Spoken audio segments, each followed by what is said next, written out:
But you didn't say anything about my humble abode. Okay, You do have a five, really cool backdrop, bro. four, three, That cave. 2, 1. Welcome to Tell the Damn Story. I'm Chris Ryan, and over there in the Batcave is the one, the only, the legendary Alex Simmons. How are you, Alex? I am fine, Chris. How are you? And you look at sitting in front of the fireplace, ready Well, to tell tales. literally in front of the fireplace. Yeah. Yeah, we were gonna move this to a place where we could still use the fireplace, but we haven't knocked on wood. We hadn't needed the fireplace in a couple of winters. Yeah, it's a weird situation right now, but Yeah, that's well, all right. I don't have a fireplace. My friend Paul used to have a cardboard one that he put up in his living room. Yeah, just for Yeah, the effect. Wow. it's fun, So but this is a special and partially special for two particular reasons. One is it's what season, what special thing that's happened this weekend? oh yeah, yeah. I was flipping through the TV channels and one of the stations. I wanted to say TNT, but I'm not sure. Was announcing Batman Saturday, Yes. and I laughed because we had been talking for the last I don't know 2 months or so about we have to share that Michael Uslan interview again. It was such a great, and he's such a great uh, teller of tales of Batman. And we really were looking for an in, and I got in touch with you and said, "Hey, guess what? It's Batman Saturday." And for those of you, for some strange reason, don't know who Michael Uslan is, he is the executive producer of all of the Batman movies and animated series that have ever been on since what? No, the 80s. I 80s, think 80s the first Batman with with Michael Keaton, yeah. I think that was in like 86, 88, Right. 80. And what was it? The Mask of the Phantasm. That was the one All of the that stuff. major Yeah. animated ones, the animated series, all of that, right up to is Michael Uslan can take a bow. And he's got some other projects which you'll hear a little bit about in the interview. That Tell you what, in how he got involved yes. is not only a great story, but it's inspiring for any of you who have dreams that you don't think you can achieve. So that Absolutely. is right there. It's worth the price of admission, which Get is your yourself time. some tea, coffee, hot chocolate, whatever it is, and Get get back and comfortable. Because when we watch. cut this one loose, take notes. Oh But yeah, leading oh up yeah, to that, because Chris, you had a little bit of a bout with your own particular arch villain. yeah. It is a mystery, Mm. perhaps worthy of a Detective Comics puzzle. Maybe not the main Batman feature, but maybe an 8-page elongated man mystery. Ralph So Digby rides again. Yes. I had ordered copies of the latest Soul Scream, which is called Monstrous Hearts. And it came the other day, box delivery, and the delivery people got it wrong. They delivered my neighbor's box to me, and I went to give it to them. And there was my box on their stoop. So I picked that one up and brought it back. And Tina and I, Glorious and I, were in the same room when we did the unboxing, which you can see on my social media. Chris Ryan writes all over the place. And we opened it up and hey, look, Monstrous Hearts and all that stuff. And I posted that. And about 15, 20 minutes after we opened the box, we both started experiencing symptoms, heart Mm. palpitations, aches, tiredness, fake fevers. So you feel like you have a fever, but there's no fever there, that kind of stuff. Both of us had headaches, and it lasted about 12 to 18 hours. And Wow. then it got out of our system. Now, there's no medical person in the world who'll say, oh, we believe that showed up with the balls. But that we had zero symptoms before. And then we opened up the box and then we had symptoms. The mind, that's right. You and I, the way we think, we're immediately like, wow, where are the clues? Yeah. I don't believe this. You still have the box. We can send it in for analysis. Yeah. Yeah, I tell you, it was a weird little thing. It was gone, and I made sure wiped down all the books and I sent them all out. You're getting one, so if you get if I'll you put open on that the up, rubber get a headache. gloves. If my postman drops on the steps, I'll know. Yeah. Oh yeah, so we don't. We're waiting for the elongated man to show up and wiggle his nose and tell us what actually happened. But Well, so what was your first experience with Batman? let's get back to Interesting Mikey. segue. Interesting segue there. My first as a wee person really was the comics because this was pre any cartoon shows, right? And I didn't even know at that time, and we're talking the 1950s, I didn't know there'd been a Batman serial, a couple of Batman live action movies made in the 40s. I didn't know Right. that then. So to me, the only place he existed was the comic books. And he Right. was absolutely my favorite comic book hero. I like Superman, but Batman, that was cool. That's who I wanted to Yeah. be. When I grew up, I was going to be Batman. And of course, as the years roll on, you're not training and you're not getting A pluses in school all the way through and going to the best universities. You're lacking something in that preparation there. And then one There's day always a source of guilt because yeah, I felt like if I had just done enough push-ups and sit-ups yep, and done some backflips in the trained with crowded some building, masters. Yeah, I could have been. I could yeah, have been. yeah, I could have been a contender. The other thing that happens is you reach that point in your life where you realize this is the age where I'm supposed to be Batman and I'm not. And you're feeling a little funky. And then I reached the age where I realized, oh, I'm at the age now where I get to die and my kid becomes Batman because they're always killing off the parents. Man, that's right. Right.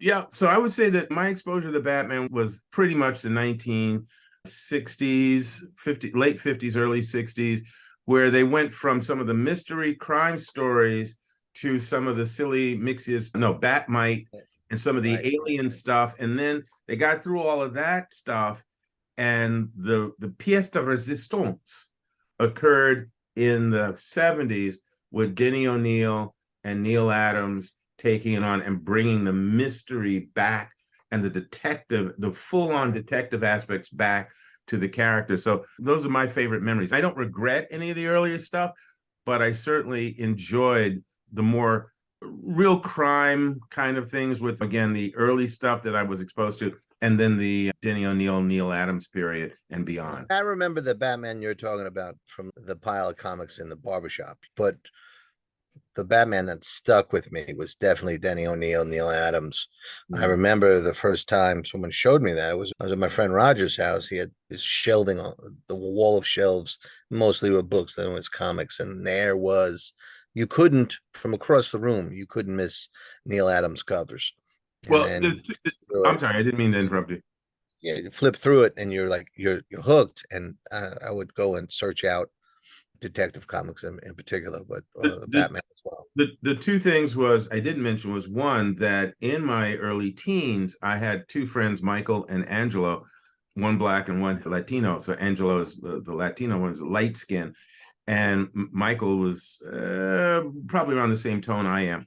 And they made their own Batman and Robin costumes, handmade, really nicely done for that era. And so we took pictures and things. And so if you folks are really lucky and are watching this episode, as opposed to listening to it, I will pop up an image of from those days of us in costume and give you some laughs. Try not to be drinking anything when you see it. And then And the if you want to listen, you can listen on anywhere they carry podcasts. oh yeah, If you yes, want to watch, yeah. go over to YouTube and put "Tell the Damn Story," and you'll see our beautiful There you faces. go. Yeah, In well, fact, yeah. That's you know what? something. I'll give them one extra thing to get them to go to YouTube. Oh, what's Um, that? you ready? Yeah. There'll be a classic Batman comic books villain. There I am in my villain's lair. Clearly, I am Egghead. All right. Yeah, you and Vincent Price. Yeah, okay. Oh, good. And the other thing is, I talked about that. There was was the other one was years later. I got the opportunity, the wonderful opportunity, to work with Denny O'Neil. He was the editor at the time, and Joe Ilyich, who was the associate editor at DC, and I was hired to write a Batman storyline, and I wound up doing a 5-part miniseries called Batman Orpheus Rising. There So you go. that Which was is about full finding. circle for a kid. Go and find that, fellas. There's and ladies and gentlemen, that is a great story, Well, and one of the great mistakes of DC Comics. Former editor who thankfully is no longer there, killed off your character way before it was even right. But this is comic books. yes, Hey, this is DC, everybody can come back. Alex, leave Alex a message here, and he'll get back in touch with you, DC, to show you that Batman is everywhere all the time. When we were in the green room talking about this, green room, he said, "What, Alex? Is what are your connections?" And I was like, "Here's the most recent one, Soul Scream, Full screen. Dark Justice, and it's got the Stoker Award-winning author Rob Atone's essay on Batman: The Batman: Illusion, Illusion of Control as Justice. It's a great think piece on Batman and works perfectly in the Dark Justice themed volume of Soul Scream. So, which is yeah, how many volumes or how many? when we're done this miniseries, it'll be 5 volumes, and that was like the third one. There was Come All Ye Faithless, which is Christmas themed, and then there was a blue one, which is quietly called She's the One, and that one had all predominantly female protagonists. And then there was Dark Justice, and after that is Monstrous Hearts, and the one that is coming out shortly is Science Runs Amok. And then the last story in that, if you've been following along, that pays off all your efforts. And then we'll see where that takes us. That's all I'm going to say about that one. And even though the title is Science Runs Amok, it is still the horror genre, Yeah. the way Well, you it's put that. Yes. yeah, it's a celebration of hybrid horror. That was what I wanted to recreate. I also wanted it to be something that you and I would find interesting and we could still give to someone younger. So, like, you have a Southern, almost Western in there that has racism as its horror underpinnings. In the name of. Yeah, and there are others that are pulpy. There's others that are with the sci-fi. There's a little romance. There's a retelling of Antigone. There's desert adventures. Like I said, holiday theme. There's a lot of supernatural crime or this or that, and that to me was the joy, was to show you or show people.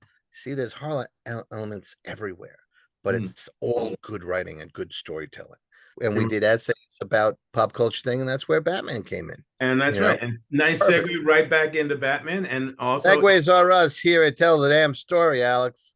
and speaking of, here we are ready to segue into the interview that we did with the wonderful Michael Uslan over a year ago. And most assuredly, you will enjoy not only his stories and hearing how he not only got into Batman as a young person, but where that journey led him and the incredible opportunities that he fully took advantage of and have actually built into the magnificent experience that he can stand tall next to these days. So please, to break out pen, pencil, whatever it is, digital, and get ready to take some notes because there's gold in them there hills. Oh yeah, it's exactly what I love when we accomplish it. What I love about Tell a Damn Story, it tells great stories. It is about storytelling, but it's also about behind the scenes and how you put a story together or how something comes together. And besides us, of course, we're fantastic. It's all about Michael us. Uslan is one of the best guests we've ever had. And please enjoy this. This was a great episode. So here it is. This is a masterclass. Take care, and everybody enjoy. Most assuredly. Take it away. All right, Mr. Simmons. Yeah, rather, here we go. Hello, and welcome to Tell the Damn Story with veteran award-winning authors Alex Simmons and Christopher Ryan. On Tell the Damn Story, we celebrate the trials and tribulations, the challenges and joys of creativity, and hopefully, along the way, help you tell your own damn stories. And we have a special guest today to help you tell your damn stories. Welcome, Michael Uslan. Good to see you, sir. Thanks very much. Happy to be here, especially with an old pal. Alex and I go back to the year 0 together, I think. Yeah, I think it was forming the first rock, wasn't it? Yeah, something like that. Yeah. Michael, it's good to see you. Yeah. Alex, you tend to like to set the stage by giving us a little background. And could you do that for us? I like to set it, but there's so much to say about Michael. But folks, first off, listeners, those of you who are somehow not cued in, I will just start off by saying that Michael is a multi-talented individual, a writer and an entrepreneur and a number of things. And he's most known as the executive producer of all things Batman in terms of the film world, animation and live action. So that's obviously a topic that we're gonna talk about today. But there's a lot more to Michael Uslan, and rather than me rattling on about that, I'm going to give us all a chance to learn at the feet of this man here, or at his elbows, whichever way we want to go with that. Michael and I, yeah, we met some time ago at a Comic-Con, if I remember right, initially. And then we've crossed paths internationally and nationally in other ways. So let's start with Michael. Michael, where were you born? Jersey. Jersey guy. I'm a blue collar kid from New Jersey and grew up there just off the Jersey shore. It was a wonderful, magical place to grow up. And the most important thing about it for me was we were approximately 1 hour from New York City in an era in the 1950s, 60s, and early 70s when almost all the creators of the great comic book superheroes and the writers and the artists and the editors worked in New York City and lived either in New Jersey, in Manhattan, or on Long Island. So they were all within striking distance of me. And then when Comic-Cons first began, the first big Comic-Con was held in New York City in a Fleabag hotel downtown. And I was within striking distance. So I have become the Forrest Gump of comic books as a result. I've been at all these important places, meeting all these important people, but I got the whole history of comics straight from the horse's mouth. It's fantastic. If we could go to your childhood there in the wonderful New Jersey, you collected comic books like there was nobody's business. Matter of fact, legendarily, eventually amassing 30,000 comic books. By the time I was 18. By the time you were 18, okay? Yes. And what I want to know about that is you had to collect everything and read everything. From all of that absolute feast of imagination, right? How did Batman emerge as your number one guy? To quote one of your movies. According to my mom, I learned to read from comics before I was 4 years old. When I first became an avid comic book reader, ages 4, 5, 6, 7, Superman was on TV. And Batman comics, I remember at that age, were a little too scary looking. And I was more a Superman guy because I felt familiar with Lois Lane and Jimmy Olsen and Perry White from the Superman show. And it was only when I was a much more mature 7 that that I gravitated more to Batman. And the reasons are simple. There's about 3 of them. Number 1, he had no superpowers. Okay. And even as a kid, I completely identified with him and I believed in him. And I believed in my heart of heart by the time I was 8 that if I studied hard, if I worked out really hard, and if my dad bought me a cool car, I could be this guy. He also had the most primal origin story that as a kid, as a 7, 8-year-old, I never thought about my parents dying. Sure. And then reading that in Batman, it had such a profound, lifelong impact on me. So it was the primal origin story. It was the fact that he had the greatest rogues gallery of supervillains in history, which were a major attraction for me. And lastly, the car. Oh, yeah. But those were the reasons I gravitated to Batman. It's fantastic. Wow. Eventually, you donated those 30,000 to your alma mater, if I remember, the University of Indiana. Is that correct? I will tell you now that 2 weeks from now, my wife and I are renting a box truck and we are driving from New Jersey to Indiana with about 50 more boxes of comic books and books, which will bring my total donation so far to the Lilly Library at Indiana University, which is, by the way, their rare book library. Sure. They house the Orson Welles collection, Peter Bogdanovich collection, Glenn Close. That'll bring my total to just over 45,000 at this point. Go ahead, please, sir. Under penalty of dismemberment, I promised my son that I would save for him the first issues of every Marvel comic. So those are going to him, but everything else pretty much is going to Indiana. Wow. And I have to ask you, as an avid collector, not that much, not that many, but do you wake up in the middle of the night missing them? Do you go to the rooms where they used to be?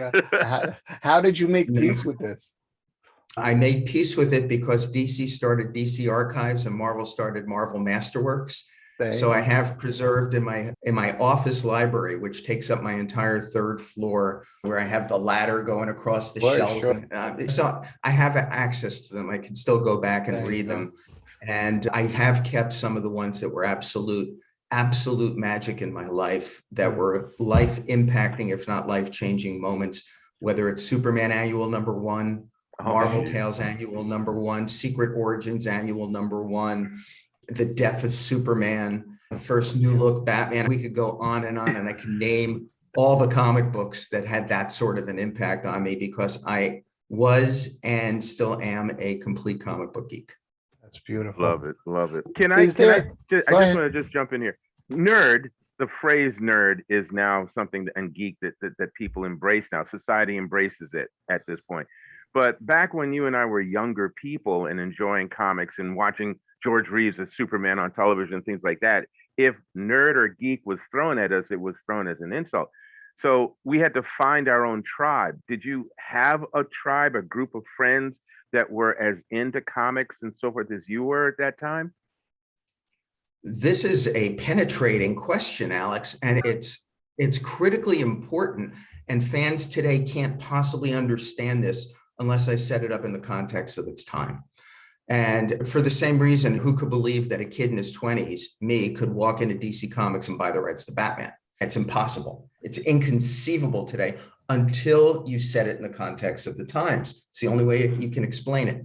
When I was growing up, 50s, 60s, into the early 70s, comic books were subversive. If you were reading comic books over the age of 12, it was subversive. People looked down at you. You were an oddball. We had a whole generation of parents, teachers, and authority figures that bought into Dr. Frederick Wortham's book, Seduction of the Innocent, hook, line, and sinker, and believed that comic books were the primary cause of the post-World War II rise of juvenile delinquency in America. Dr. Wortham, some of you might know, also contended that any boy who read Batman would become a homosexual. Oh my God. And any girl who read Wonder Woman would become a lesbian, and that comic books cause asthma because children were staying indoors to read them instead of playing outside in fresh air. That was the atmosphere we grew up with, and we embraced the subversiveness of it. We felt like we had a secret club that mainstream world didn't know about, that the rest of the kids in our school didn't really know about, except that small group of us that were so into comic books and into superheroes. And for me, it was my best friend, Bobby, and my best friend, Barry. And then we found a few others, a small handful of others. And we formed our own comic book club in 7th grade under the auspices of our beneficent 7th grade English teacher, who thought what we were doing was great. And she appreciated comic books for what they were. Very rare thing in an adult. By the time I hit high school, if a girl found out that I was 14 or 15 or 16 and still reading and collecting comic books, I became date challenged. And it was just considered that uncool. The guys in the high school fraternities or on the sports teams would make fun. And that's what we lived with. So the only community was through the letters pages of comic books. Right. The only community was, God bless Stan Lee for making it all personal and opening up a direct line of communication to us fans and talking not down to us, but on the same level. And it just became this very personal relationship that we felt we were a part of something. And then I was there when comic book fandom began to organize. And that was primarily due to two people who I consider to be the fathers of comic book fandom, Dr. Jerry Bales, a professor at Wayne State University, who, due to his status, gave us credibility to the outside world, and Roy Thomas. And those two guys and the earliest fanzines, including Alter Ego, the Rockets Blast comic collector, On the Drawing Board, which became the Comic Reader, and others, that became our link. We were getting fanzines. We were getting these mimeographed, and you guys will have to explain stapled together, what that is. Yeah.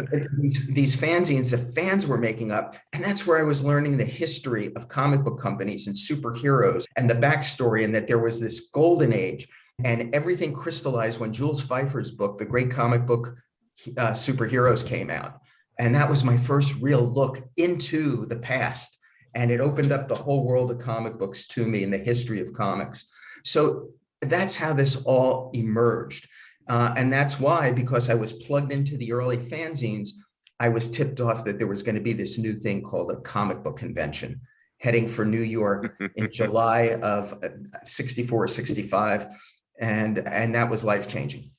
A perfect segue, because that was all so rich. The plethora of information that you just shared, just name dropping and dates and all that's great, tells me that's part of what was going on in your head when you hit college and did something that was, again, unique. And that was to create a curriculum about the comic book world or the characters. Can you take us there? And I think Chris had an interesting way of phrasing it. You said something like he was a graduate and undergraduate. No, that's true. You were a graduate and undergraduate student at the same time? I was an undergrad. I was a junior. When the course came? Yeah. Okay. Yeah. Now, there are a few things out there in Google land that say that you are doing both graduate and undergraduate work at the same time. That baffled me. Oh, wait. Are you saying there's something that might not be true on the internet? Yes. Inaccurate. Yes, right. I'm glad that you cleared that up because I was baffled. Okay, so you're an undergraduate. I got to tell you, one of my favorite quotations of all is from Abraham Lincoln, who said, "Never believe everything you read on the internet." On the internet, yes. Abe was very much ahead of his time. Yes. Right. That was the inauguration, I think. Right, exactly. So talk about, So you're an undergraduate and you get an opportunity to create what eventually becomes the comic book in America. And how do you go from sitting in the student's chair to teaching the course? I understand this was the late, what was this? By this time it was 60, early 70s. 71. It was an era that is different than today, as you mentioned before, but that still is a great switcheroo. How did that come about? Well, first, I got to credit my dad. Okay. My father was a stonemason. My dad dropped out of high school at age 16 to go to work to help support his family through the Depression. My father worked as a bricklayer 6 days a week from age 16 to age 80. Whoa. And my dad was an old world artist. My dad was a craftsman who loved what he did. He made such beautiful, magnificent fireplaces and chimneys and homes out of brick and mortar and marble. And when you're growing up in a house and 6 days a week, your father getting up before dawn with a big smile on his face and he can't wait to get to work. How can you not want that for your life? Mm-hmm. And when my brother Paul and I went to work for him in the summers when we were growing up, we found out we were tarring foundations, we were carrying bags of cement and bricks. It was horrible. It was just horrible. But it made me realize I needed to find my bricks and stones, that I needed to have that passion that my dad had, that he turned into his lifelong work that made him so happy, no matter how hard it was.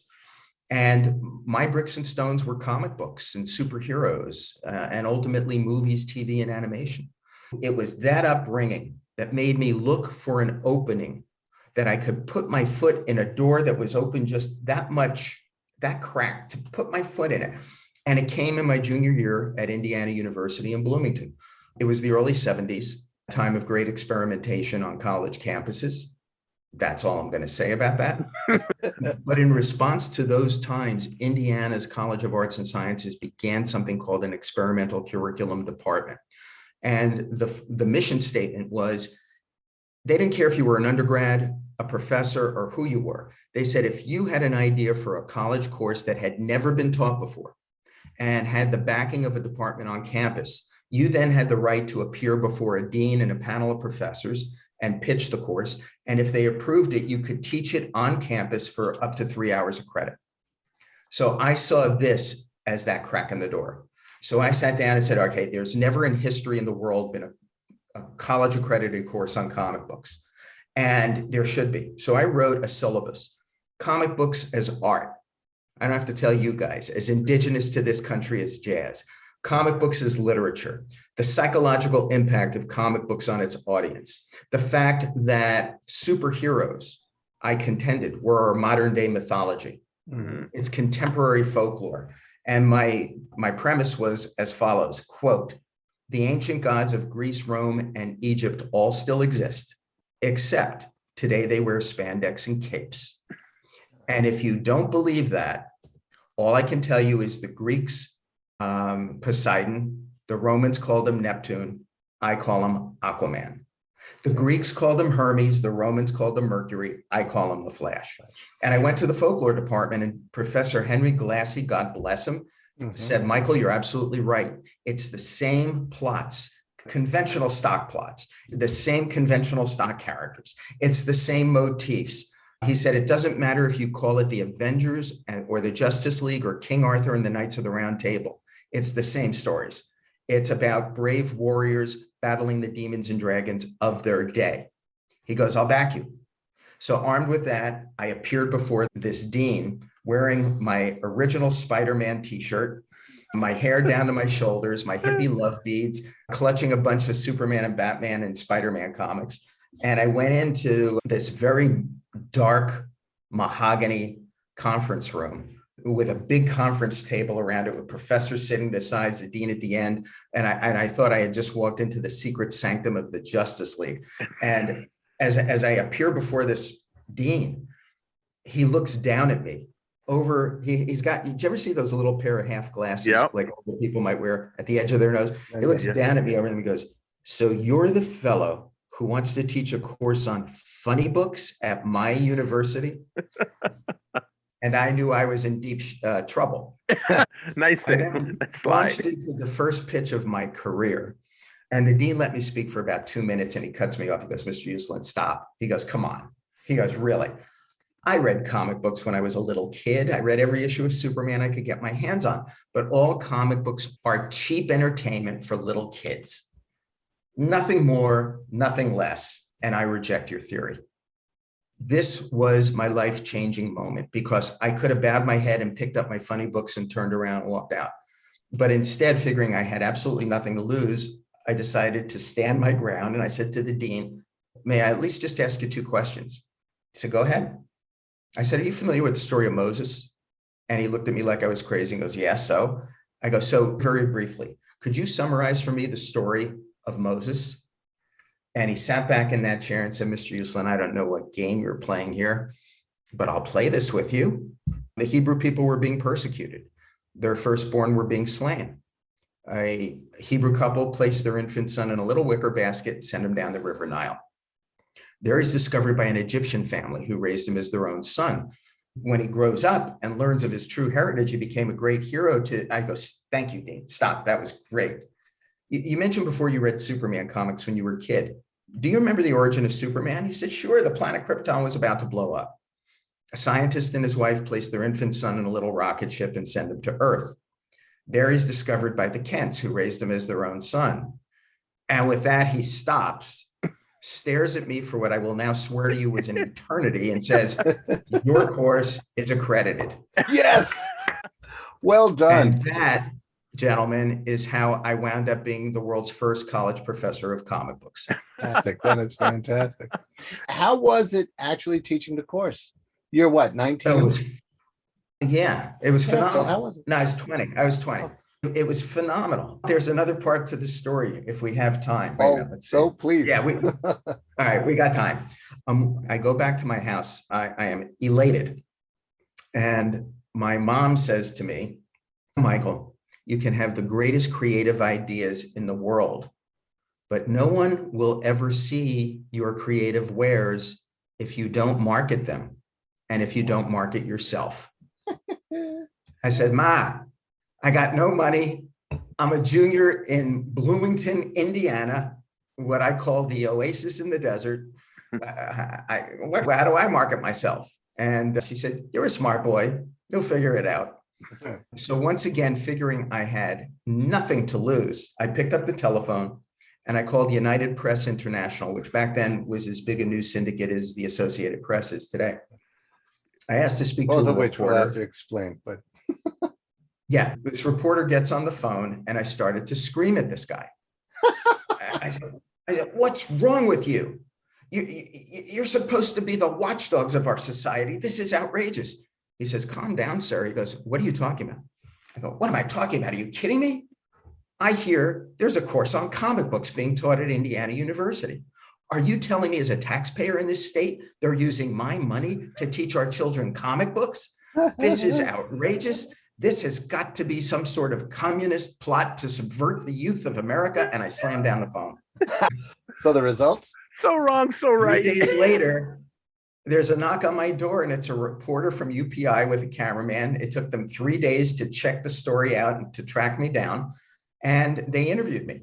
And this interview with photos was a third of a page long. It was picked up by virtually every newspaper in North America, a bunch in Europe. My phone started to ring off the hook. I was invited on radio talk shows. I was invited on TV talk shows. I never taught one class that wasn't filled with TV cameras and reporters.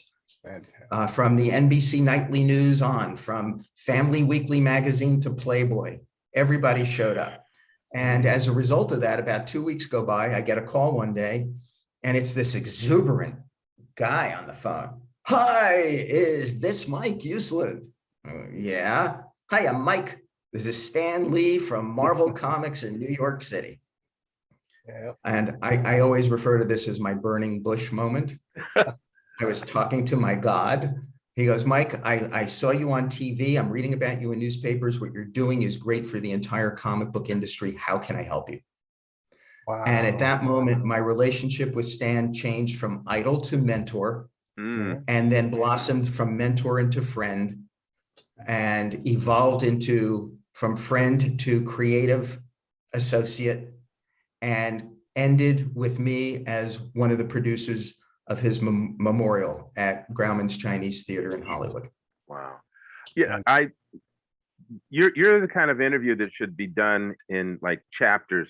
The next 4 episodes we're gonna be interviewing, but I want to try and just move forward a little bit, just because I know you also looked at your watch, so I know we have a limited amount of time.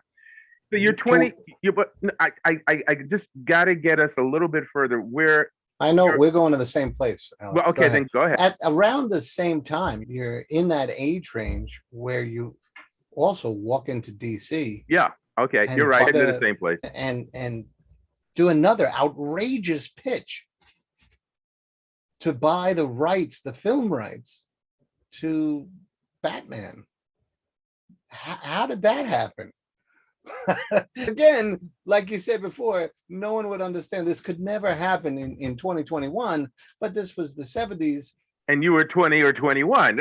Yeah. All right. So here's what we have to do first. First of all, we're going to expand this by 15 minutes, if this is okay with you. That's fine with us. We'll make the sacrifice. We'll add an extra 15 minutes onto this because it's going to take it. So after Stan Lee called me that day, my next call a couple hours later came from Saul Harrison, vice president of DC Comics. Okay. And Saul said, Carmine Infantino and I have been listening to you on the radio. We've been reading about you in magazines. You are a very innovative young man. We'd like to fly you to New York City and discuss ways we might be able to work together. Okay. Geek dream come true. Yeah. They bring me to New York and they offer me a job at DC Comics. I'm still an undergrad, keep in mind. They hire me there. I will work there in New York with them for the summers, and they will put me on retainer when I go back to Indiana for school. Oh, look at you. Oh, it was unbelievable. I started DC Comics, and I can't believe it, guys. We are coming up on 50 years since I started at DC Comics. Wow. I think this coming May will be 50 years. So I'm there, and it's maybe my first week on the job. It's about 6 o'clock at night before I have to make the train back to New Jersey. And I hear yelling and screaming coming from down the hallway. I thought someone was being murdered. I go running down, and it's from the editor's office of Denny O'Neil, whom, as you guys know, I was friendly with. He was my first guest speaker at my comic book course. And Denny and I really bonded when he came out to Indiana. So I knew Denny really well, vice versa. And I go, Denny, are you okay? He goes, no, I'm not okay. I go, what's the matter? He goes, DC had canceled my comic book, The Shadow. And new sales figures, the latest sales figures just came in and they took a big jump up and they just uncanceled it. I said, so why isn't that good news? He said, because it puts us back on a production schedule, meaning the script is due tomorrow. And I don't have a script for The Shadow. I don't have a story for The Shadow. I don't even have an idea for a story for The Shadow. And I said, Denny, I have an idea for a Shadow story. He said, you do? I didn't. But so what? I saw that crack in the door open like that, and I just shoved my foot in. So then he says, all right, come in, sit down. He goes, what's your idea for a Shadow story? You're going to love it. Yeah. Yeah, and that began a sequence, and I'll spare you the details, but it wound up, after I concocted this pitch on the spot, he said to me, can you have a full script on my desk by 6 p.m. tomorrow? I said, not a problem. He says, go do it. I'm now a writer for DC Comics. By the way, that was The Shadow #9. Okay. My first professional comic book. A few weeks later, I'm walking down the hallway with my long hair and my geeky t-shirts, and who's coming toward me but arguably one of the most important editors in the history of comic books, Julie Schwartz. If you guys knew Julie, he could be a real curmudgeon. I knew him, yeah. Gruff exterior. Once he got to know him, he was a marshmallow, but he gruff exterior. And he sees me coming toward me. He goes, hey, kid. I go, yes, Julie. He goes, I read your Shadow script.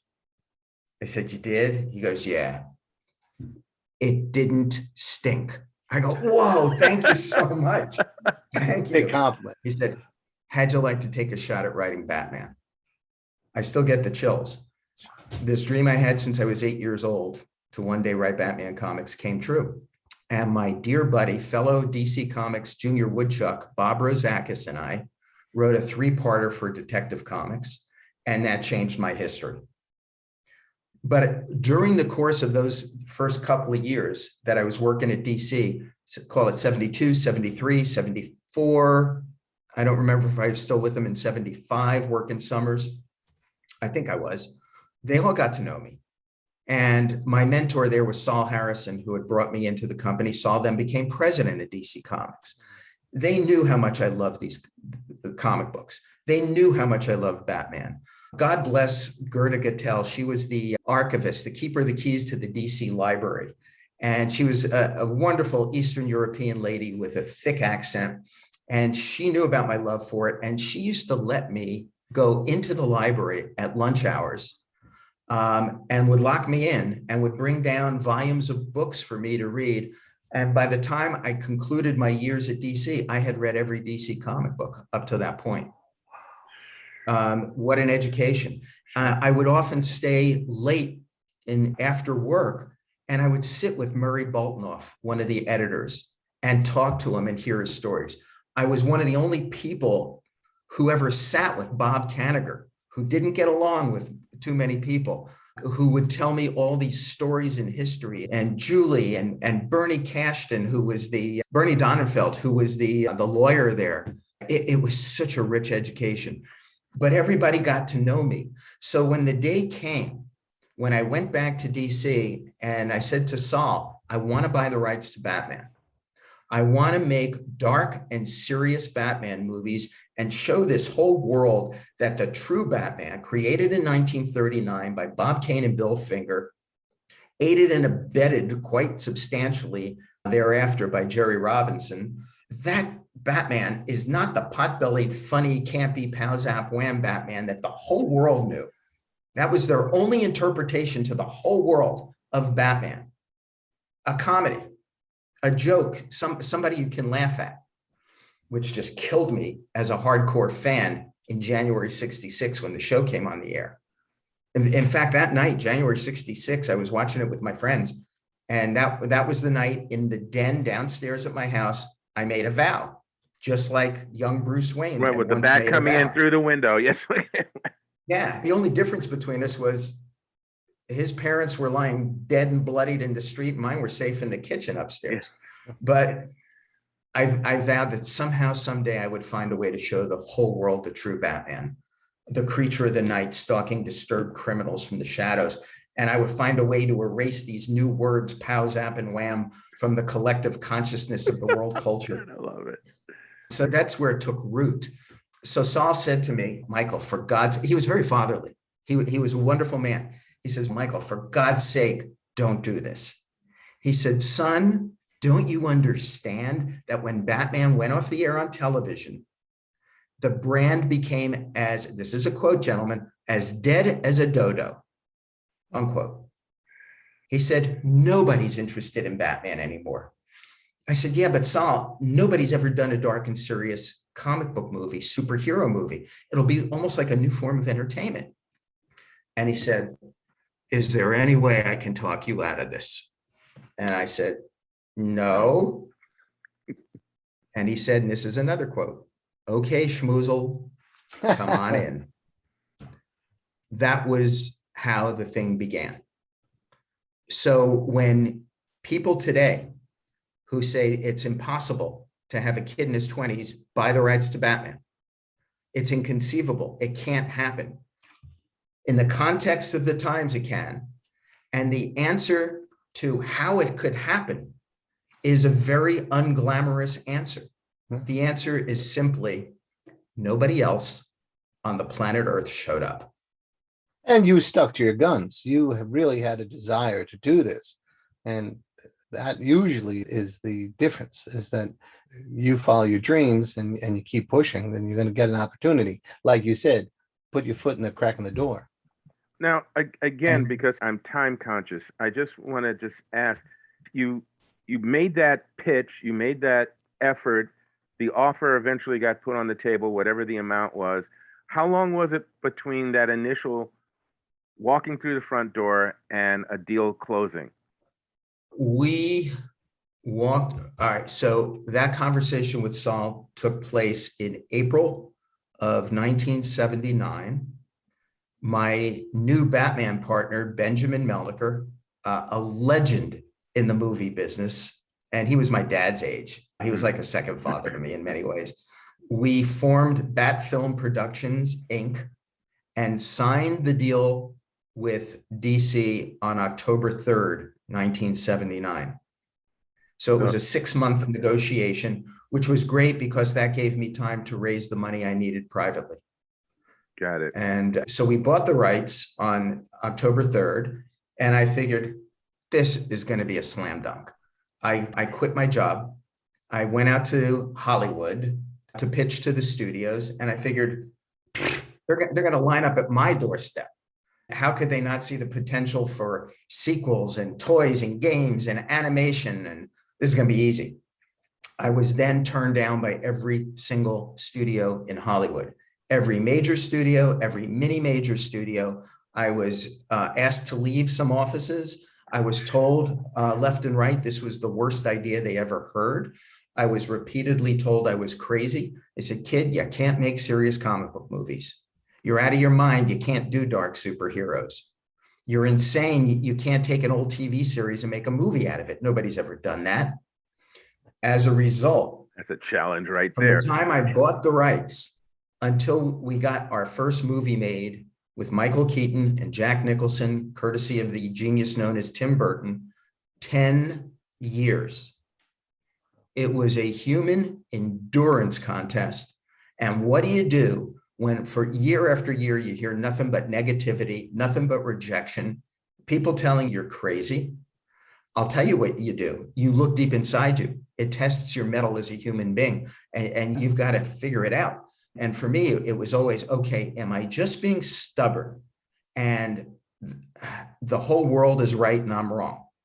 Or do I absolutely, completely believe in this and in myself? And I kept coming up with the latter answer. So my challenge was to figure out ways over a 10-year period to hold on by my fingertips till something can happen. And if I can take another minute, there's a story I want to tell you. Please. And by the way, Stan Lee always told me, Michael, whenever you can work in a plug, for God's sake, work in a plug. This whole story I tell in my memoir, The Boy Who Loved Batman, which is originally published in hardback. The new revised trade paperback edition is out now on Amazon, et cetera, et cetera, The Boy Who Loved Batman. But the sequel memoir is going to be published March 1st, 2022. And before I tell you the title, I need to tell you this story. Ben and I had just gotten our rejection from the final studio. And they had told me in that meeting, they said, look, kid, if you really want to make a Batman movie, we'll consider it. But it's got to be that funny pot-bellied pow zap wham guy, because that's the only Batman that audiences will remember and love. And I sat there in a pitch meeting at the studio and said no.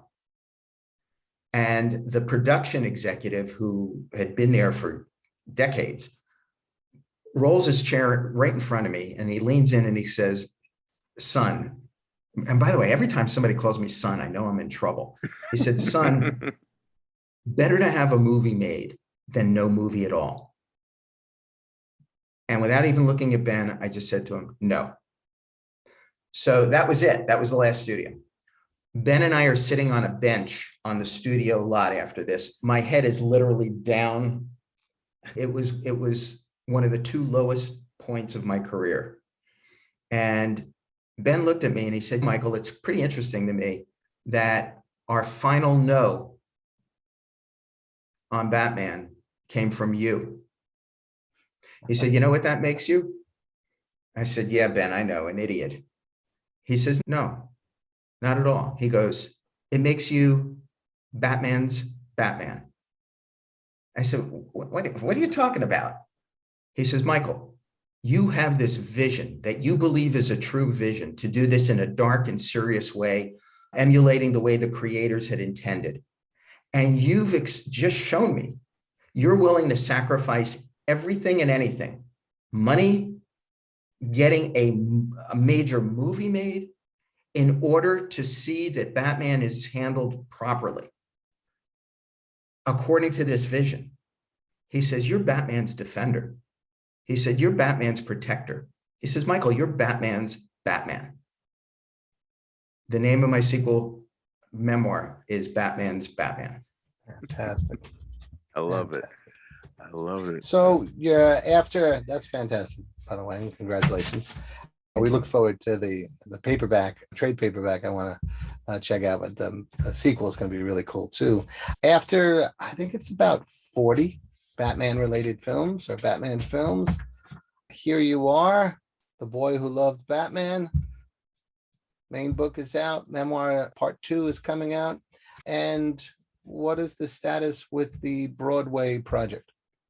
It's the most exciting thing of my career since Batman started in 1979.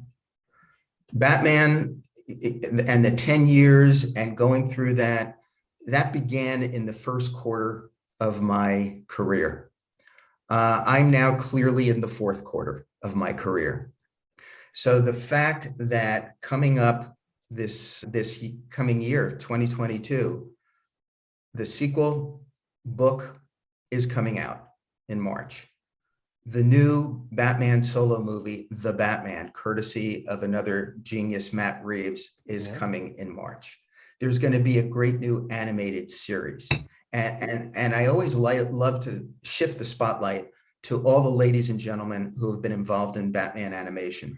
They are brilliant and heroes. Some of the best stories of Batman in the media have taken place courtesy of people like Bruce Timm, Paul Dini, Alan Burnett, the talents of Andrea Romano, the majesty of Sam Register, and so many people that work over there and have worked over there. In fact, I'll contend to this day, perhaps the best Batman story ever told in the media is Mask of the Phantasm, an incredible piece of work.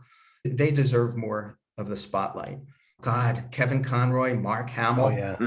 Oh yeah. I said to Mark, if they ever build a Mount Rushmore to the Joker, it's going to be Jack Nicholson, Heath Ledger, Joaquin Phoenix, and you. Yeah. And deservedly. And then November of 2022 is the return of Michael Keaton as Batman and the 89 Batmobile and all that great stuff. It's amazing what's coming up. And for me, The cherry on top of the whole thing is the fact that the Nederlander organization of Broadway, which owns roughly half the theaters of Broadway, I think the Schuberts own the other half, the Nederlander organization reached out to me and said, we would like to take your book and turn it into a Broadway play.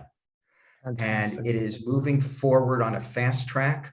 There'll be some major announcements coming up over the next couple of months, but it is moving forward. I am thrilled. I love working with the Nederlander organization. In addition to the Broadway theaters, they own fabulous theaters all over North America, including the Pantages in LA.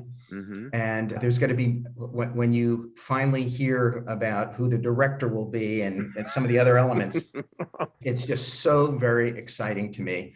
And to see my life, and you have to understand that, and I think you guys do, since I was a kid, I have viewed life through the lens of a comic book. Sure. My whole life has been a comic book. And the people who were there to support me and to support the needs of one geeky, strange kid, my parents, some of my teachers. You don't believe in superheroes in real life? Then you've never met a great teacher. Ben, Stan Lee, Saul Harrison, Denny O'Neil, Julie Schwartz. There are so many people in my life who have been my real life superheroes. And then there have been those people like the studio execs who said, you're crazy, get out of here. And many others along the way, the naysayers, I've always seen as my version of Batman supervillains. I can describe each one to you as a different Batman supervillain in my life. And this play takes that and brings that to life. And I think anybody, you don't have to know anything about Batman. You have to know anything about comic books when it comes to this play. If you've ever had a dream, if you've ever dared to dream big, it's a story of how you can make your dreams come true.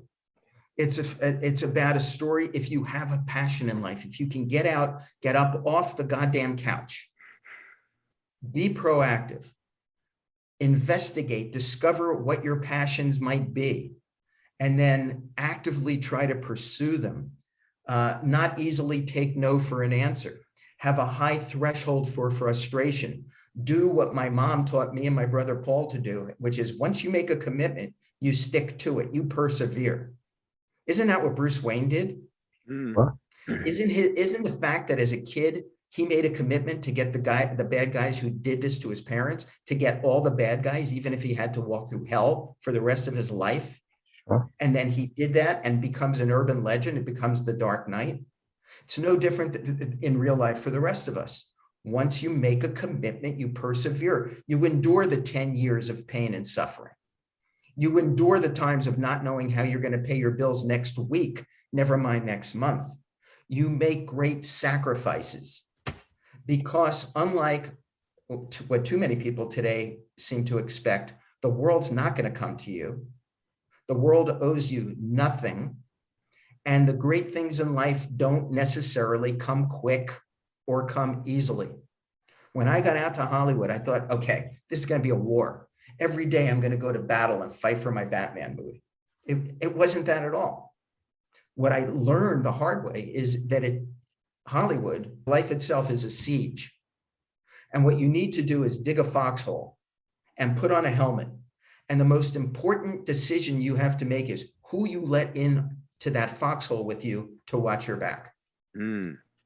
And if you just follow these basic things, you have the power to make your own dreams come true. And that's what this play is about. That's what my book is about.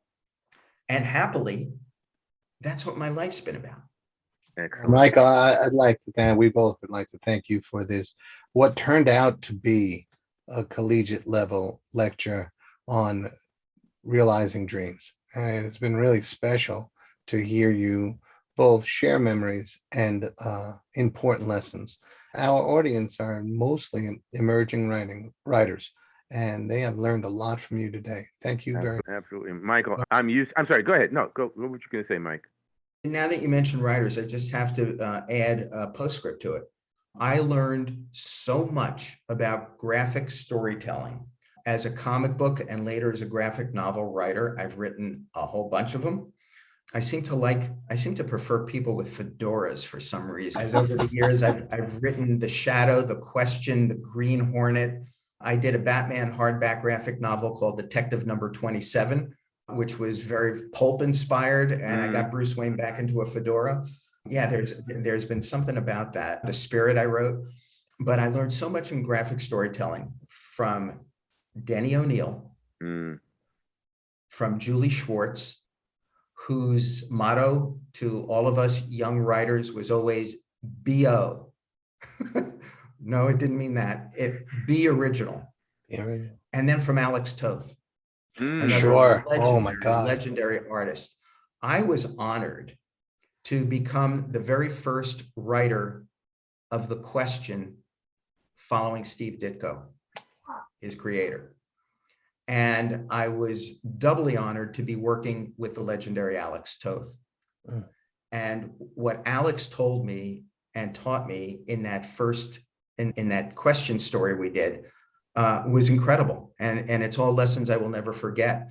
Happily, that story has been reprinted in the DC archives, and it's worth taking a look at Alex's mastery of what was the name of that one? It was Action Heroes Archives Volume 2. It was the old Charlton characters. They did 2 volumes with Captain Atom, Blue Beetle, the Peacemaker, all of those characters.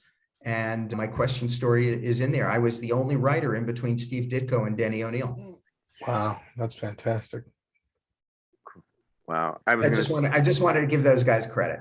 And well, They you deserve should. Well, you should. We all get to stand on the shoulders of those who've come before us, and it serves us and honors them that we don't forget that. And and when the opportunity turns around, and as Chris and I have tried to do over the years, is to help others. It's again, you pass the baton and you pass on whatever you've learned. And You shine a light. yeah, and the people you talk about, I knew Denny, and he was remarkable, and he was so giving and sharing of his skills and his knowledge. And so it's a fine example for anybody who learned under him to, again, pass that on. So I totally get it. Again, Michael, I understand your timetable. So I, as Chris said, I also want to just thank you for this. And I want to beg you that as the clocks turn and all that, and the sands drop through the hourglass, that we try and do this again at some point, so that Love we to can do it like next February or something when things are just about to all come out would be. I was trying to give him the space for that, but that we can do it. Absolutely. Wait, I learned today to be bold. I learned that we can do it again. I'd love to. Yeah, because there's so much more. Yeah, we could do a whole hour just on Stan Lee. Sure. I have Stan Lee anecdotes that need to be told, but also the fact that as a kid, my dad and mom used to take their Sundays, and I told you my dad worked 6 days a week, and they would drive me to the homes of artists and writers and editors on a Sunday, where I would arrange to go up to their home to interview them. This is when I was 13, 14, 15, 16 years old. Wow. So I spent an inordinate amount of time with people like Otto Binder, who introduced me to C. Beck, and we began a weekly correspondence through the mail. Joe Simon, who I became very close to, and got all these stories straight from the horses' mouths. I would on any holiday from school, me and my friend Bobby would go to New York City as kids, take the Tuesday afternoon DC tours where they gave out original artwork. And that was the first place I got to meet Bill Finger. I met him twice. I sat with Bill Finger at 1965 New York Comic-Con, and he told me the story of the creation of Batman. Wow. Bill Finger told it to me. From literally from the horse's mouth. Yeah, really. Literally. Yeah. And so I went to Tower. I went to Harvey Comics. I went to Archie Comics. I went to Gold Key Comics. I went to all these places and got all this stuff that is unique and firsthand. I worked with Walter Gibson, the guy who really is responsible for the creation of the Shadow as we know it. Yes. And Walter shared information and secrets with me that were quite wonderful. He was Harry Houdini's last living associate. God, there are so many stories to be told. I told a bunch in my first book. I'm telling 100 more in my second book, but I'm going to reserve a whole chunk for us to do in our next session. Yes, that's fantastic. Absolutely perfect. Thank you. Michael, you are a wonderful, giving human being. I knew this was going to be enjoyable, and I thank you for taking the time. Absolutely. Excellent. My pleasure. Thank you for your passion. It's really inspiring. Thank you very much. Folks, whatever you heard here today, take it to heart, write it down, engrave it on your forehead, and be back the next time when we talk to other people, and Chris and I share whatever we can to help you tell your damn story. Take care, everybody. Peace. Thanks.